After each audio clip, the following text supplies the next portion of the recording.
अगर national conference को नहीं चाहता था, कांग्रेस को नहीं, पीडी, लेकिन अभी हमें गुस्सा है एक पार्टी ने जिसे हमें बर्बाद कर दिया, जिसने स्टेट को बर्बाद कर दिया, तकसीम कर। जब मेंबर असेंबली बनेंगे तो इनका कोई महत्व नहीं रहेगा, फिर बाद में इनका महत्व नहीं रहेगा, जैसे सरपंच का नहीं रहा। क्योंकि जो इन्हें चाहा था कि हम इस पर कब्जा कर लेंगे पूरे कश्मीर के अंदर, क्योंकि जो लड़ेंगे नहीं, लेकिन जो पीजीडी अलायंस हुआ ये सबसे बढ़िया अलायंस हुआ है। हमारे साथ जुड़े हैं एक नौजवान, और इन नौजवानों का ख़ास तौर पे इस इलेक्शन में जो है सबसे ज़्यादा रोल रहेगा कि वोट किसको देंगे ये। तो आपका नाम? मेरा नाम ताबिश जरगर है सर।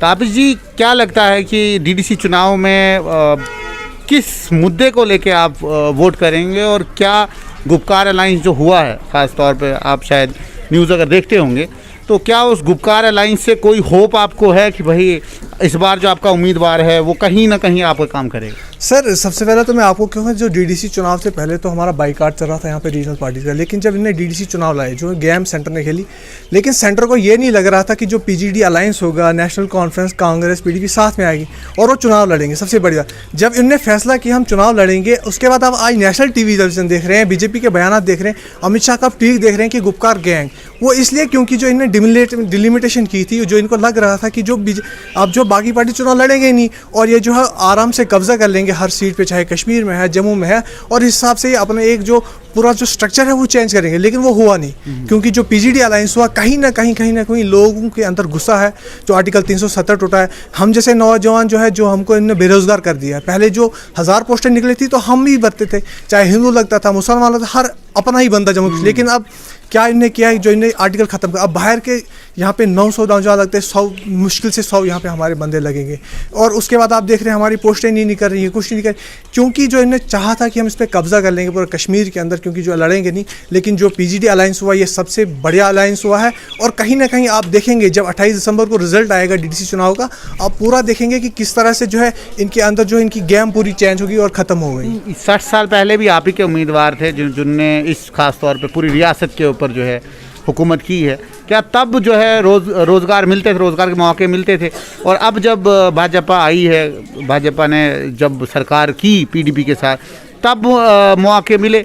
अब डीडीसी के चुनाव हो रहे हैं, आपको लगता है कि जो पार्टियां पहले बाइकआउट कर चुकी थी पंचायत, उसके बाद जब दूसरे इलेक्शनों को भी कह रही थी हम तब तक जो है इलेक्शन नहीं करेंगे अनलेस एंड अनटिल स्टेटहुड नहीं वापस मिलेगा, अब वो कह रहे हैं नहीं, डीडीसी के इलेक्शन जब आए हैं स्टेटहुड वापस हम लाएंगे। डीडीसी कैसे मुमकिन हो सकता है कि डीडीसी की एक मामूली सी सीट के ऊपर जो है स्टेट वापस मिल सकती है? स्टेट का मैं तो नहीं कह सकता हूँ कि स्टेट वापस आ सकती। मैं इतना आपको, आपने डेवलपमेंट की बात की, आप डोडा से अभी घाट आए हैं, आप मुझे बोले 6 साल हुए 14 से लेके अभी तक क्या घाट डोडा रोड बनी?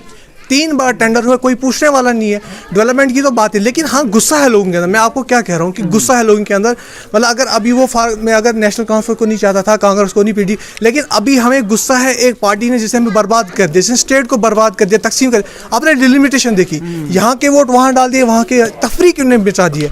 अभी जो यूथ जो चाहता है, अभी जो लोग चाहते हैं, अमन चाहते हैं, और वो अमन इस तब आएगा जब मिल बांट के जो अब नए चेहरे हमारे सामने आ रहे हैं, पॉलिटिकल पार्टी, नए नौजवान लड़ रहे हैं।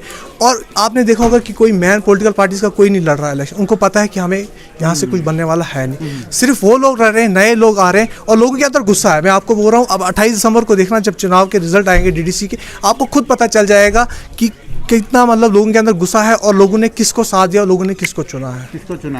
कहीं ना कहीं आपको लगता है बदलाव आएगा, आपका कैंडिडेट जीतेगा? बिल्कुल सर, बिल्कुल हमारा कैंडिडेट जीतेगा और बदलाव आएगा। और क्योंकि ये लोगों की चाह है, हम नहीं बोल रहे, लोग बोल रहे हैं। लोग तंग आ गए, हिंदू मुस्लिम लड़ाई से लोग तंग आ गए, जो बांट कर लगे। यहाँ की पंचायतें, वहाँ आपने डिलिमिटेशन देखी ना खुद, यहाँ की जो तो है वो शक्ति परिहार जी ने अपने पास ले लिए, वहाँ की यहाँ, मतलब ये क्या है? कहीं ना कहीं नौजवान में निराशा है, और जिस तरीके से इन्होंने एक्सप्लेन किया कि एक तो एम्प्लॉयमेंट अपॉर्चुनिटीज़ नहीं है, जिसके लिए यूथ जो है नाराज़ है, और दूसरा कॉन्स्टिट्यूंसीज़ का जो डिलिमिटेशन हुआ है वो कहीं ना कहीं शक पैदा कर रहा है इन नौजवानों के दिलों में कि भाजपा ने जब पहले यहाँ पे इन्हीं लोगों ने जो है भाजपा को यहाँ पे जिताया था, डोडा की जो सीट है वो बीजेपी को मिली थी, और पहली बार बीजेपी जो है यहाँ से अपना उम्मीदवार कामयाब करवा गई थी। और उसके बाद उस उम्मीदवार ने किस तरीके का यहाँ काम किया है, आज ये नौजवान अपनी ज़बानी बोल रहे हैं। तो आपका नाम? रियाज अहमद वानी। रियाज अहमद वानी जी, कौन से ऐसे मुद्दे रहेंगे डीडीसी चुनाव में जिन मुद्दों को लेके आप जो है वोट करेंगे? नहीं, मुद्दे तो रहने चाहिए थे डेवलपमेंट के, वो नहीं रहेंगे। इसमें डिवीज़न करेंगे ये लोग। डिवीजन करेंगे। हाँ। तो आपको लगता है कि डेवलपमेंट के ऊपर कभी वोट मांगे गए हैं? नेवर, मतलब एक ज़माने में ऐसा हुआ करता था। हाँ, तो आज जिस तरीके से चुनाव केंद्र सरकार कराने जा रही है और ख़ास तौर पे जो उम्मीदवार इस बारी आए हुए हैं, कहीं ना कहीं वो पहले उम्मीदवारों से अलग हैं, डिफरेंट हैं, नए हैं।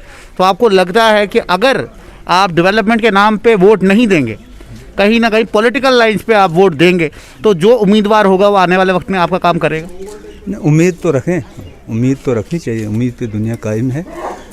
हम चाहते थे कि चुनाव जो है डेवलपमेंट पे हों। डेवलपमेंट पे ही। हाँ, मगर जब इसमें तकसीम की बात हो जाती है तो फिर वो डेवलपमेंट पे नहीं रहते हैं। डेवलपमेंट पे नहीं रहते। हाँ, बिल्कुल। तो आपको लगता है कि ये चुनाव जो है कहीं ना कहीं बदलाव लाएंगे? जैसे पहले पंचायती राज एक्ट में बाज़ाब्ता सरपंचों को जो है मौका दिया गया, उसके बाद बीडीसी चेयरमैन बनाए गए, अब जो ये नया एक शगुफा डाला गया है, डीडीसी कौंसिल बनाई गई है, आपको लगता है ये कौंसिल खास तौर पे गाँवों में बदलाव लाएगी? नहीं, जब मेंबर असेंबली बनेंगे तो इनका कोई महत्व नहीं रहेगा, फिर बाद में इनका महत्व नहीं रहेगा। जैसे सरपंच का नहीं रहा जब ब्लॉक लेवल पे बनाए गए, फिर उनका नहीं रहा, जब ये बनेंगे तो फिर उनका नहीं रहेगा, जब एमएलए बनेंगे तो फिर इनका कोई महत्व नहीं रहेगा।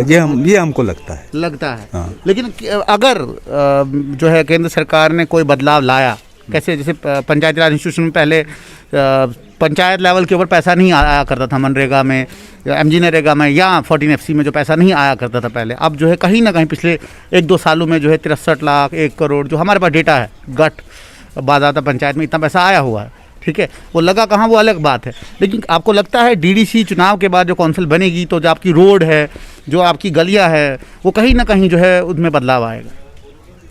देखो, वक्त आएगा तो देख लेंगे, मगर जो गुजरा हुआ वक्त है तो हमने देखा है कई सालों से कि तरक्की नहीं हुई, नाम हुआ सिर्फ कि तरक्की होगी। हमने नहीं देखा, अल्लाह करे कहीं आगे अच्छा हो। अच्छा। तो मगर लगता नहीं है। उम्मीद है? उम्मीद पे तो दुनिया है, उम्मीद तो दुनिया, लेकिन निराशा है कहीं ना कहीं? निराशा तो है, ये तो पूरे देश में है। पूरे देश में है। तो आप क्या चाहते हैं, किस तरीके से जो है ये निराशा जो आपकी है, कहीं ना कहीं आपके चेहरे पे भी जो खुशी हो, मुस्कान हो होंठों के ऊपर, कहीं ना कहीं वो चीज़ बदल जाए?